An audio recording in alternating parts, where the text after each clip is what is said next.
He's still talking over me. Well, you're cutting me off. When I talk, you stop. Understood? No, I actually don't understand that, Judge. Why don't you come down here, and I'll make it clear to you. Come down. I'll see you at 12 o'clock. I'm not coming at 12 o'clock. I came across this TikTok of the Detroit 36th District Court over which Judge Kenneth King presides. The TikTok is a snippet of a longer court case of which I researched on YouTube. Yes. He looks like he might have had a previous issue with this attorney. Can I help you, Ms. Davenport? Good morning, Your Honor. It's actually Mr. Davenport. I wanted to address a discovery issue with a preliminary exam I have upcoming. Have you talked to the prosecutor? Yep, I have. Watching the case play out, it reveals several dynamics about the Black community. Although this video might seem like it's an exercise in the criticism of Black women, it is far from that.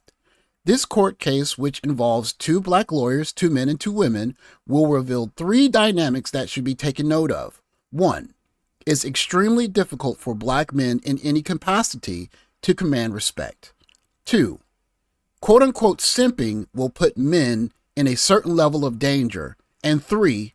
There are people outside of the Black community taking notes on this dynamic. The case continues. Do we even know that this exam would go? If we're going to have a complaining witness? Actually, we have been in communication with the prosecutors. We don't think the complaining witness is going to show up, but instead of driving down there and showing up in person for a just in case, I prefer to get it dismissed on this ground so that I don't have to drive down there or appear in person. We hear the lawyer requesting the case be dismissed. The gentleman speaking is the husband, whose wife, also an attorney, is the first to speak on camera in the Zoom call. Probably be highly unlikely for me to dismiss it. One at a time. I'm talking about this case. I'm talking about this case also, Judge. Discovery on the case is not going to go. Is that what I'm hearing? Can you say it again? For the 4th time, we want discovery on a case that's not going to go.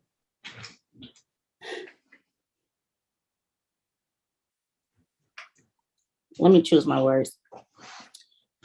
I wanted discovery on the case that was scheduled for a preliminary examination at 12 o'clock today. Well, we don't know if it'll go, because what if the complainant just so happens to walk in? Rather than wait in last hour and we keep on doing this, Okay, please don't talk over me. I'm not going to talk over you, Judge.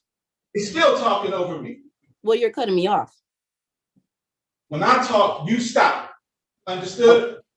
No, I actually don't understand that, Judge. Why don't you come down here, and I'll make it clear to you. Come down. I'll see you at 12 o'clock. I'm not coming at 12 o'clock, Judge. Okay, don't come then and see what happens.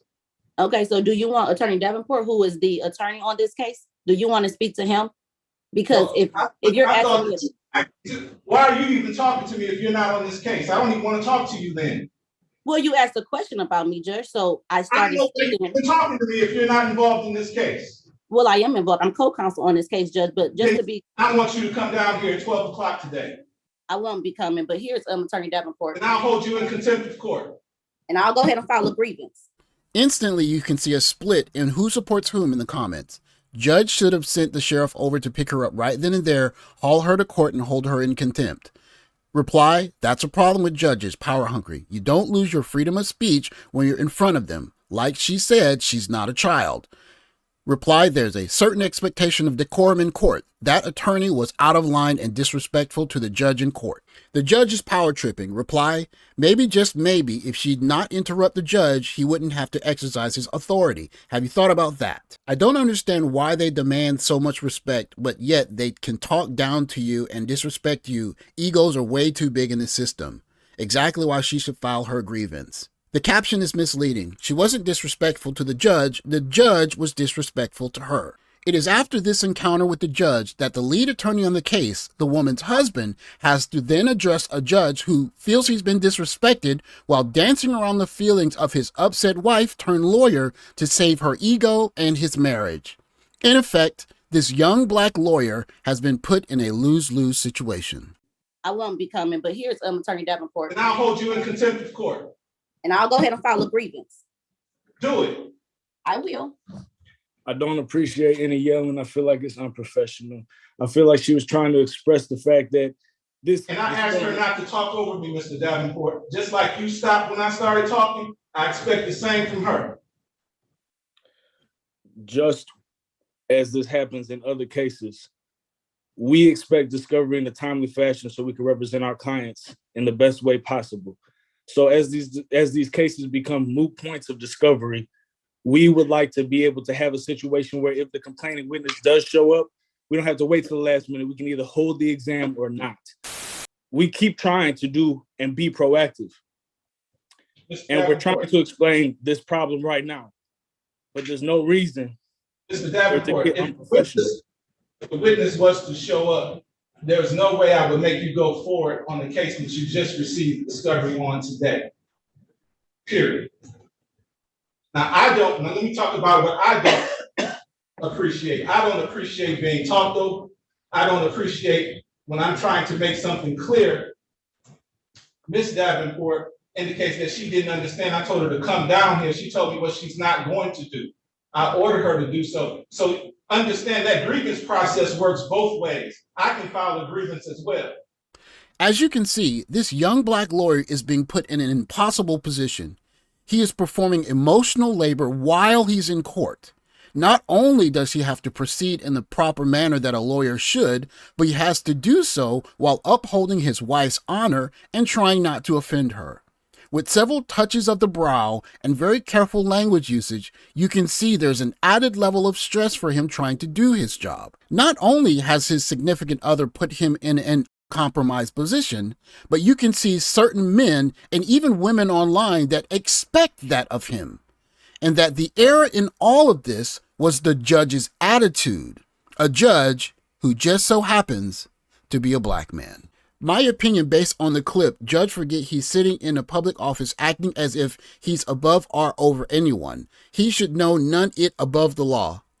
Reply, he above them. It's his court. Precisely. I take it case by case basis, sir. I can't tell you what I'm gonna do in the future. I'm with her. I don't care what degree you have, sir. You get spoken to how I see you. Reply, that's dumb. She's lucky he accepts apologies. Some judges will have her locked up, and by the time she is out, she will need a whole new career. Oh, I don't okay. know how to comply. I mean, so we just have to keep. You're not gonna comply anyway, Ms. Davenport. I'm sorry, Judge, I didn't hear you. You told me you're not gonna comply with the court's order. I ordered you to be here at 12 o'clock. You told me you're not doing it. Judge, I can't come down there at 12 o'clock today, but when you see me on another hearing, or if you want me to come down on a different time, then we can definitely discuss it in class. In fact, I know that is this recorded? Because if this is recorded, then we both can use it in our grievance. The fact you can go to jail because of an attitude is the problem. Replies, okay, hope her attitude having ASS under the jail. Then you would go to jail. She responds, the point keeps going over y'all's heads. Some gentlemen respond, some judges act like God. He would not let her finish either. That's not respectful. They check the judge. But Judge, you asked me a question. I started answering. You cut me off and then you said, when you start talking, I stop. I'm not a child. I'm not a puppet. It's all about respect, and this judge is disrespectful and throwing his power around. Response, no way you think the judge is wrong. You are biased, buddy. He earned that right. I don't disrespect you, and I expect to be respected as well. I expect you to respect this court. I do respect this court, which is why when you ask a question, Judge, I stepped in to answer your questions. I don't like to talk over people either, Judge. It's just that when you ask me a question and then I'm answering it, when you're cutting me off, how do I know if I'm answering your question? When am I supposed to stop or not? If you want to speak, then I will be quiet so that you can speak. And then when you ask me a question, I'll answer your question. The apology. Yes. So, Judge, I do understand that there was some conduct that happened in this courtroom yesterday by way of Zoom technology. I had the opportunity to view the YouTube recording. And on behalf of the Wayne County Criminal Defense Bar Association, of which Ms. Shabazz is a part of, let me extend my apologies for the behavior that was witnessed yesterday. And thank you for the grace, Judge, of letting us come forward to try to make it just a little bit better or a little bit less while not forgiving the conduct. I've had the opportunity to speak with Ms. Shabazz and several other attorneys in trying to resolve this issue, and one of them being Mr. Todd Perkins. In the entirety of the 2 YouTube videos, as well as the TikTok, we hear the first time the judge is referred to in honorific terms as a senior lawyer, whom also is a Black woman, comes to make the situation right. It is here where we hear the real apology and what it sounds like. We are client focused and not ourselves focused. It's about the client. And I'm sure Mr. Shabazz understands that at this time. And I will let her talk to you, Judge. Mr. Barnes. Thank you. Let us offer an apology. Thank you for I didn't really understand what you're saying. Pull the mask down a little bit. Here you go. Can you hear me good? Can you hear me? Barely. You want to blow my nose? Can you hear me good? Yes. Just want to offer an apology to the court for any disrespect that the court may have received, especially yourself as a judge. I meant no disrespect, and so I do want to offer an apology.